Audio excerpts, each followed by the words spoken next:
Et yo la team, c'est Gotrek. On se retrouve pour la News Gate Volume 1, une vidéo qui se voudra la plus exhaustive possible sur ce qui nous attend dans l'univers du TCG One Piece dans les prochaines semaines et dans les prochains mois.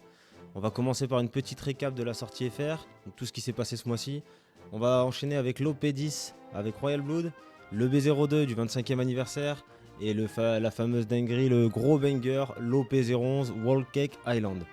On se fera un petit plaisir en revoyant ensemble donc le trailer OP10, EB02 dans les transitions. Et je vais vous faire un petit bilan des cartes Masterclass et des petits coups de cœur qui vont débarquer. Et enfin, on va découvrir le trailer de l'OP11 qui est incroyable et qui annonce vraiment des dingueries. Allez, à tout de suite pour la suite. Le bilan de la petite sortie française, voilà le petit récap. Donc grosso modo, depuis le 7 février, donc il y a 4 jours de ça, on a l'OP9 qui est sorti en français, les nouveaux empereurs, et on attendra pour la fin du mois, donc le 28 février, le PRB01. Le PRB01, donc pour ceux qui ne connaissent pas encore, ça reprend les cartes de l'OP1 à l'OP6. Et il y aura une petite carte spéciale, donc PRB01, c'est la Sanji et son alternative. Également une Nami à aller chercher dans ce PRB. C'est une très belle extension pour ceux qui commencent la collection, donc faut pas hésiter à se lancer. On enchaîne avec les Illustration Box. Donc ça, le petit souci, c'est que ça sort le 7 mars aux États-Unis, en Amérique du Nord. On n'a aucune nouvelle de sa sortie en France. On ne sait pas si ça va arriver en Europe ou quoi que ce soit. Donc sur 3 volumes, un volume 1, un volume 2, un volume, ce qu'ils ont appelé X. Un petit peu à l'instar de Pokémon, c'est un truc qu'on pourrait potentiellement retrouver dans nos grandes surfaces et ce serait quand même plutôt cool qu'ils fassent cet effort. Donc c'est vrai que Carrefour, Géant, Auchan, Leclerc, tout ça c'est des distributeurs de Pokémon pour ce genre de produit. On espère que ce sera la même chose avec ça. En plus, comme vous pouvez le constater, donc le volume 1, on a Bois Hancock, Nami. Le volume 2, on a Yamato, que j'adore vraiment très fort. Et en X, on a également 2 autres promos donc, qui ont plutôt de la gueule. Et au milieu, vous pouvez voir derrière donc 4 boosters de l'OP8, de l'OP9 et également de l'OP6 sur les volumes 1 et 2. On espère que ça va arriver chez nous parce que franchement, ça pourrait être super sympa d'aller faire ses courses et de tomber là-dessus. On va enchaîner donc avec l'OP10 qui va sortir le 21 mars en anglais. On ne sait pas encore exactement quand est-ce qu'aura lieu la sortie FR, mais normalement ça devrait se faire de manière synchronisée avec la version anglaise. Et un peu avant ça, le ST21, donc le Starter Deck pour ceux qui ne connaissent pas, donc un ensemble de cartes qui permettent de commencer à jouer directement sans avoir d'autres cartes dans les mains. Donc pour l'OP10, on va se laisser 2 petites minutes. On va se regarder le trailer ensemble et on se retrouve après pour faire un petit bilan des coups de cœur. Allez, à tout de suite.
Et j'espère que ce petit trailer il vous a autant accroché que moi. Pour l'OP10, sur cette page là, on va pouvoir retrouver quelques leaders alternatifs. Joker, Sugar, Eustache Kid, le jeune Usopp qui est vraiment sympa dans cette version, un event qui est vraiment magnifique. Cette version là elle est très très belle, je sais pas ce que vous en pensez, n'hésitez pas à me laisser un petit commentaire là-dessus. Le Kuzan très mystique, sombre là-dessus, je le trouve fabuleux. Et enfin le Luffy secrète, c'est une belle carte, mais bon, en Gear 4 comme ça, de face, je la trouve pas extraordinaire non plus. Par contre, et je vous le dis par contre, là on se retrouve avec du gros banger. Le leader alternatif, Trafalgar Law, une tuerie. Franchement, Law c'est un de mes personnages préférés, voire le personnage que je préfère au niveau du flow dans One Piece. Donc le leader est incroyable. La version alternative de la Secret est très très jolie. Et enfin la manga, elle est sympa aussi. Je trouve qu'elle rend moins bien que l'alternative, mais ça reste une très très belle carte. J'espère que vous êtes aussi hype que moi sur ce petit leader Law parce qu'il est quand même fabuleux. On va enchaîner derrière avec les teens. Les teens, elles vont arriver chez nous. Donc qu'est-ce que c'est? C'est des dual packs comme on dit. Hein. Donc il y a 2 boosters dedans. Donc c'est des images d'OP9, Goldie Roger et Luffy secrète. Cependant dedans ce sera des boosters d'OP10 avec à chaque fois le Don particulier, le Don Goldie et le Don Luffy. Ça arrivera le 18 avril. J'ai voulu faire cette slide parce qu'en face de ça on voit quand même les teens qui sont sortis au Japon. Elles étaient au nombre de 6. Un peu dans le même principe et le même format, les images sont incroyables, il y a des cartes promo avec si je me trompe pas. Enfin, sincèrement elles sont très très belles, je trouve qu'on est un petit peu lésé sur ce coup là. Mais bon, ça reste un produit supplémentaire qui est quand même très sympa je trouve à collectionner, donc on ira les chercher quand elles sortiront.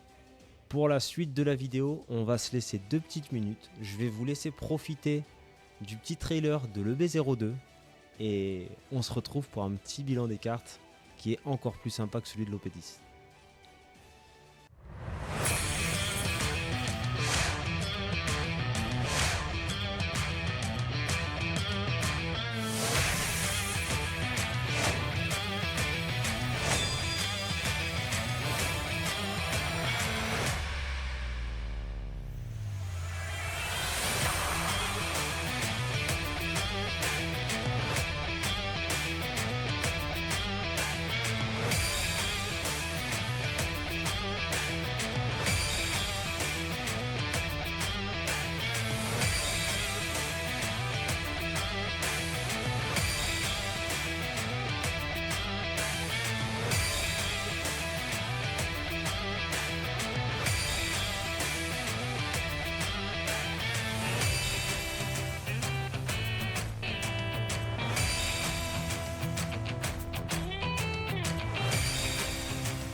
Et on se retrouve après ce petit trailer. J'espère que vous l'avez apprécié autant que moi.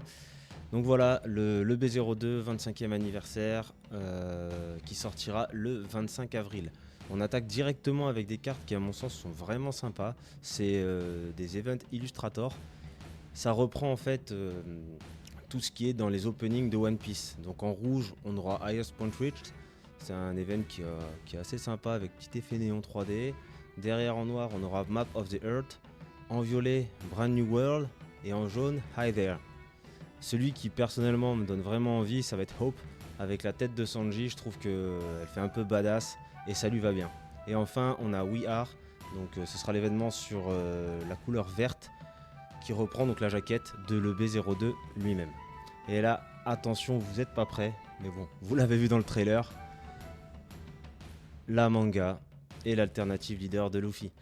La manga Gear Secondo de Luffy, elle est vraiment magnifique. Il y a vraiment du style, du flow. C'est bon, encore une manga de Luffy, mais une manga qui vraiment mérite qu'on aille la chercher, qu'on aille acheter un petit peu de B02 pour réussir à la trouver. Et le leader, je trouve qu'il a un flow de fou, agressif, vénère. Luffy vous regarde comme si vous allez vous mettre un goum-goum dans le front. Bref, une carte qui, à mon sens, vaut largement le détour et qui trouvera toute sa place chez les collectionneurs. Et on va enchaîner, après avoir vu ces deux superbes cartes, par ce qu'on attend le plus, clairement, l'OP11. Il arrivera le 6 juin 2025, dédié au thème Wall Cake Island. Donc là, on voit Katakuri et Luffy qui sont en train de se la donner sévère. Je vais vous laisser découvrir le trailer, apprécier toutes les images, et derrière, on va se retrouver pour faire un petit point de toutes les cartes qui nous plaisent le plus. Vous me direz ce que vous en pensez en commentaire, mais l'OP11, s'il y a vraiment une OP à attendre, c'est celle-ci. Dans toutes les OP, il y avait l'OP5 anniversaire, l'OP9 anniversaire. Ce qu'il y avait entre deux, c'était chouette, mais on a connu mieux, on va dire. L'OP10 et le B02 sont vraiment sympas, mais l'OP11 monte clairement d'un cran et vous allez pouvoir découvrir ça. Allez, je vous retrouve dans 2 petites minutes.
Et voilà.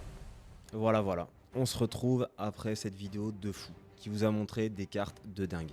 On va commencer à décortiquer un peu l'OP11 avec les leaders. Donc les leaders, je vous ai mis les versions alternatives. Donc il y a Kobe, Nami, Shirahoshi, Luffy, Katakuri et Jinbei. Elles sont sympas.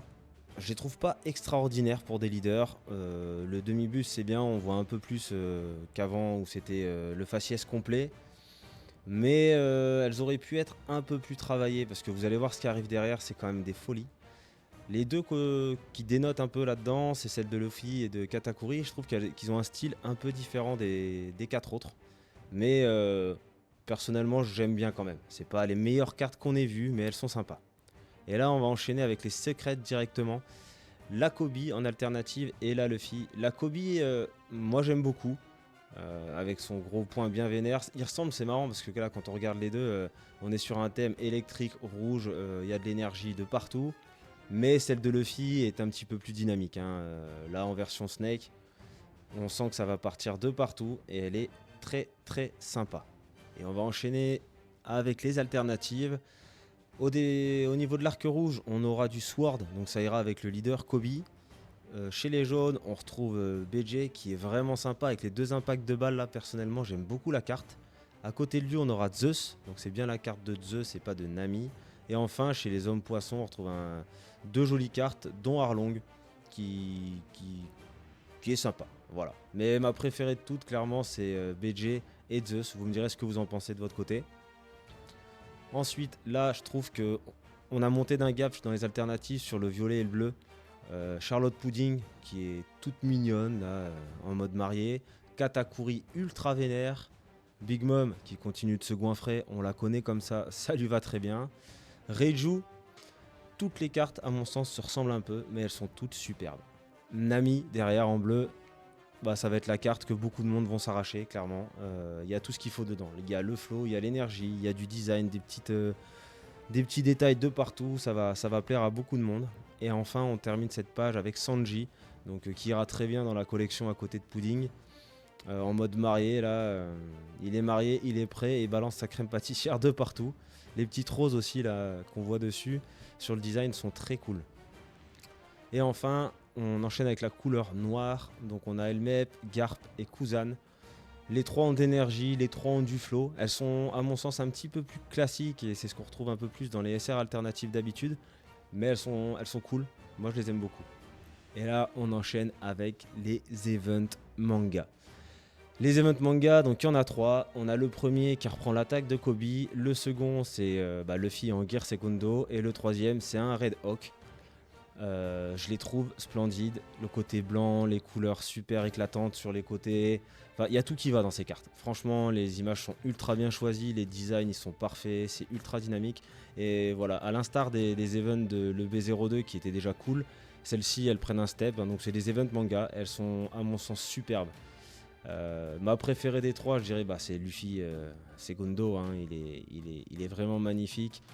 Les couleurs choisies sont pas anodines et elles font sortir tout le flow qu'il y a dans Luffy. Voilà. Et là, on se retrouve sur la manga. La manga de cette OP, alors, elle est pas horrible parce que ça reste Luffy. Ça reste du Luffy Gear Force Snake. Mais c'est encore une Luffy. Et c'est peut-être dommage parce que il y a d'autres personnages qui mériteraient d'avoir un petit peu plus de place. Cependant, elle est jolie. La réalisation du graphisme sur les flammes, c'est cool. Enfin les flammes, sur l'évaporation du corps de Luffy quand il est en train de se transformer en Gear 4. C'est sympa. Les images choisies derrière, ça représente tout le combat contre Katakuri. Donc pour ceux qui ont lu les scans ou regardé l'anime, ça va vous rappeler des souvenirs. Et à côté de ça, on aura le Dawn alternatif de la série. Un Dawn qui est plutôt cool. Parce qu'en fait, il met en simultané le combat de Luffy contre Katakuri et le combat de Sanji contre la crème pâtissière et le gâteau qu'il faut faire pour sauver ses potes sur le bateau, quoi. J'espère que je spoil personne en disant ça. Voilà, donc c'est 2 cartes qui sont sympas. Je vais pas dire qu'elles sont extraordinaires hein, parce que je les trouve pas extraordinaires, mais elles sont jolies et voilà. On va enchaîner directement avec les pépites de l'OP11, les treasures rares. J'espère que le taux de drop nous permettra de les avoir parce qu'elles sont somptueuses. Il y a tout qui a été travaillé pour vous faire plaisir, pour nous faire plaisir à tous. Regardez la Sanji, il n'y a rien à dire, on dirait des cartes de tarot. Elles sont superbes, il y a tout, il y a des détails dans tous les sens, il y a des rappels à la série dans tous les sens, il y a des choses qui rappellent le personnage lui-même comme leur symbole. Donc on a le Sanji, on a le Shanks, on a le Riley, on a le Luffy Taro, on a Stussy et on a Shirahoshi. Chacune des cartes est complètement différente, dans un style bien marqué, et elles sont vraiment splendides. Je pense qu'on peut pas... Enfin, on a dit ça sur différentes OP déjà, mais on peut pas faire beaucoup mieux. Pour ceux qui peuvent le faire, n'hésitez pas à aller voir sur One Piece Card Game Jap.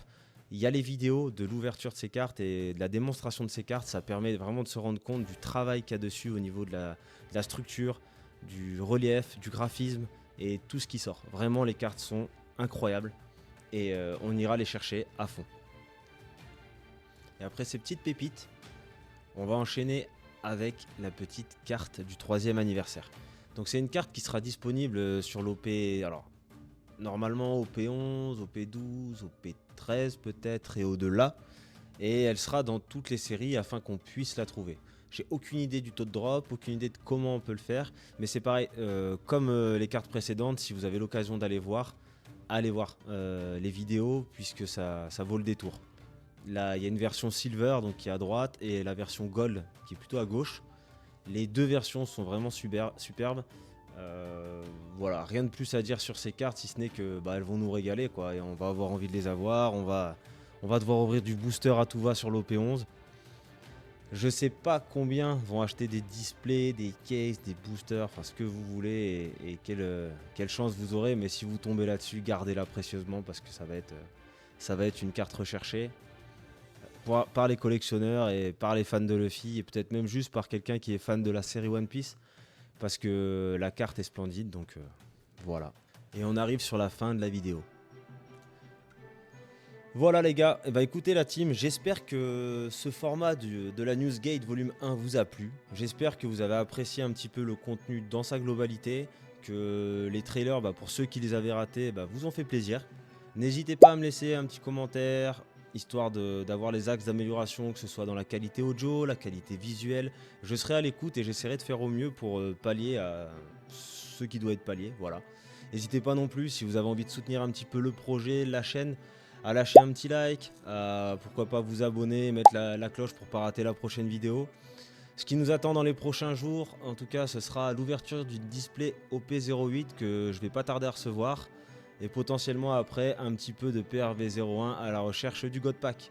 Voilà la team, sur ce, je vous souhaite à tous une excellente soirée, journée en fonction de quand vous regardez la vidéo. Et je vous dis à très bientôt. Allez, ciao ciao la team!